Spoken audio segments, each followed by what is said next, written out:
बचपन के प्यार हालो कैसे भूलनी रे, छोड़ी हमरा दोसर से बिया हवारा चैनी रे।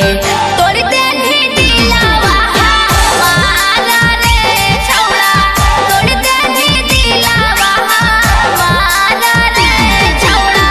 करू हानि वादा तोरा कबो नहीं भूलइबो रे, सातो जनमवा तोरे साथ हम निभाइबो त भूल गे